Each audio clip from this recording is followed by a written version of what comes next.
Today we're reviewing... What's that? Where's the box? I threw it out. Should have Giannis thrown out the cards with the box as well? Let's find out.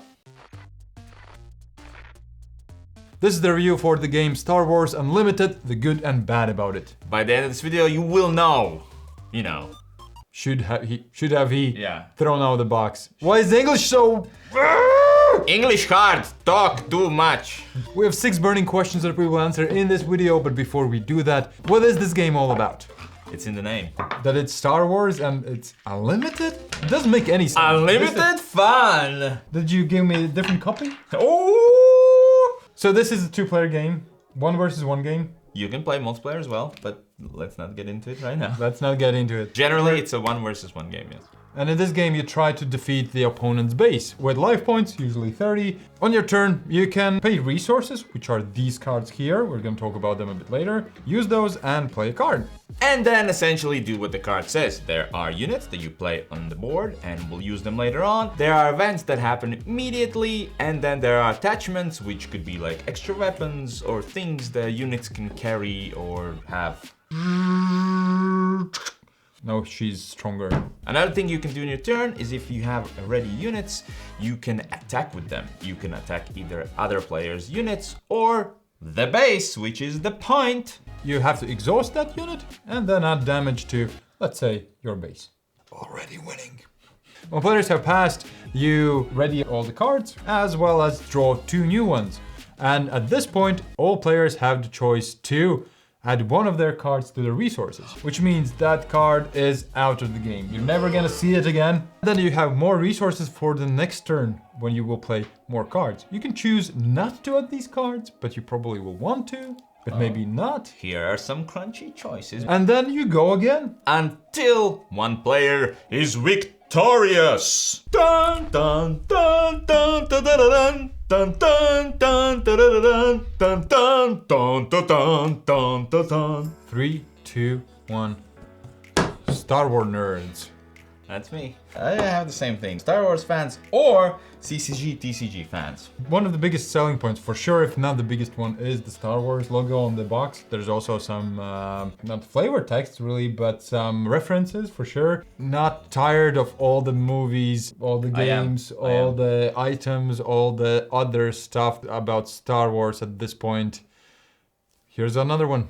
Wow. This is a collectible card game. It has boosters, it has starter decks. You buy packs of cards, open it up, and you don't know what's gonna be inside. You know it, cards. So you don't know what kind of cards you get.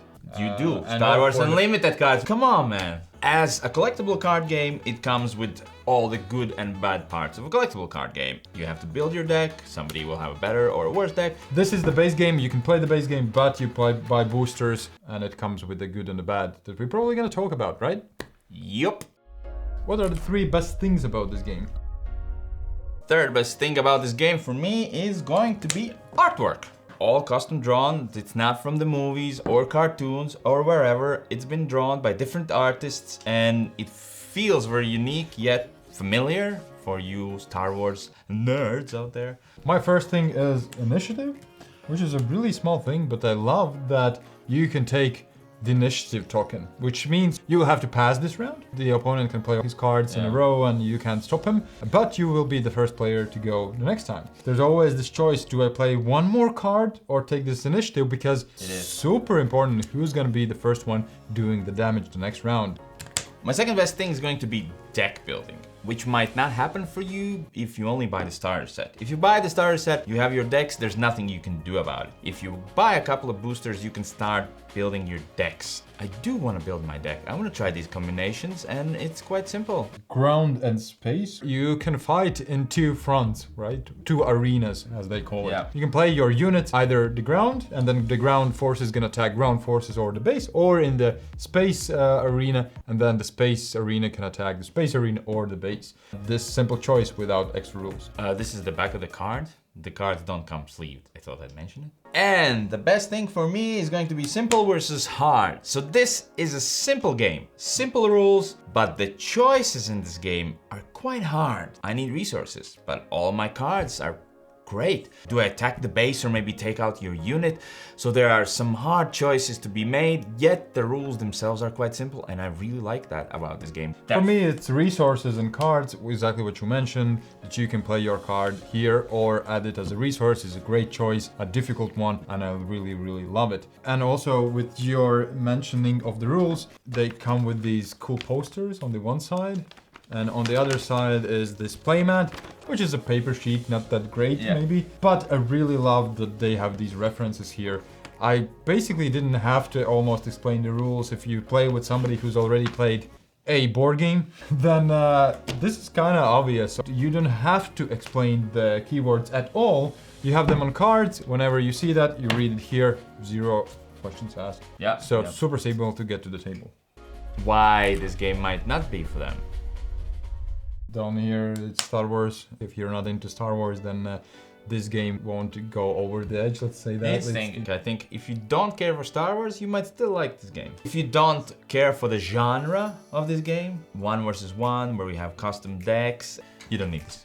But if you're one of these, if you like Star Wars or you like CCGs, then you might give it a go. For me, it's, well, it doesn't make anything unique. But that said, takes the best parts and puts them all in this Frankenstein game and still keeps it simple, which is lovely. I don't feel excitement towards this game. Everything's super nice, super good. It's just not, oh wow, I want to get back into it. Well, boosters.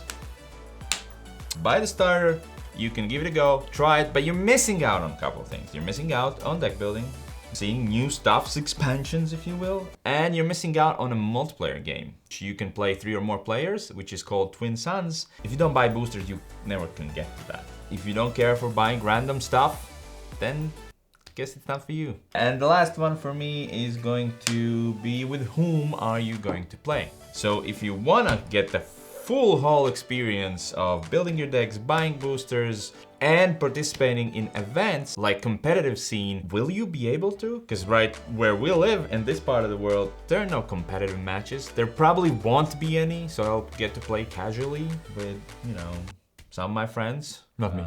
No, not I said friends. But that might be an issue for you if you don't have anyone to play with. My son didn't like it. You don't like it. Ooh, how long's the honeymoon? 3, 2, 1.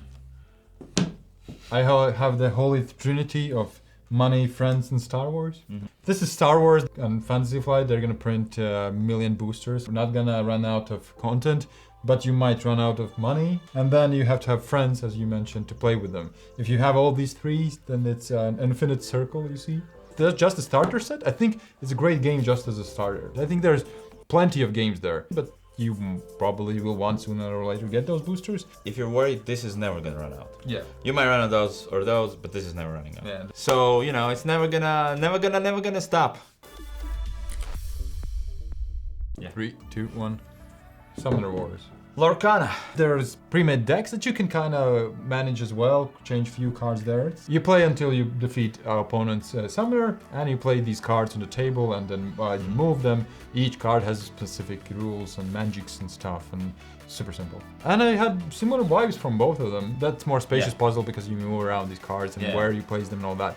But the thrill, the duel is there for sure, and that is one of my top 20 favorite games of all time, I think. If you're a CCG, TCG player, you've heard of Lorcana, which is a Disney-themed collectible card game. It does not have Star Wars though, it has everything else. It has like Donald Duck, and it has Moana, and it has whatever else you will have. It has the same basic resource mechanism where you have cards that you place as resources. It's even simpler than this, and it feels like there are not a lot of choices there.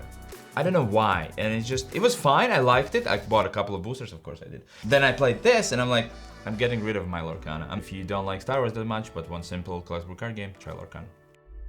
So what's the final rating? Ready? Yep. 3, 2, 1. Really good. Wow! It's super simple to play, super simple to get to tables. I'm loving that part. Yes, it's not unique, but all the things that it does very good. At no point did I feel like, that feels flimsy or something. It's clean, it's super nice. If you want to, we can play, no worries. It's not something that I would have to buy and put in my collection. I don't feel super excited, and that's what I said about the Star Wars theme. The Star Wars theme is what puts, I think, it over the edge. It's on the edge of really good to me. If it would be something unique theme or something, some cherry on top, that would put it on fantastic. Without that, I feel like it's just really solid and good game. It's fantastic. It might go down or go up, and the biggest reason for me are not the boosters, obviously it's not the theme, but the lack of with whom I get to play this. I'm not gonna invest into this, and it slowly over time it might just kind of fade away. If it would have had a competitive scene, it would have been a must-have for me. So I need those specific friends that are into it, that are gonna build decks and they're gonna talk about metas. So if you're from US, for example, oh man, you probably have a huge competitive scene for this game. But if you want to follow along Giannis's journey finding friends, make sure you subscribe and maybe even consider becoming our Patreon, because in Discord server we post the games we play, our Patreons post and talk about what they like about games and what they don't, and a lot of conversations and fun times. So become our supporter and join the Board Game Hangover family.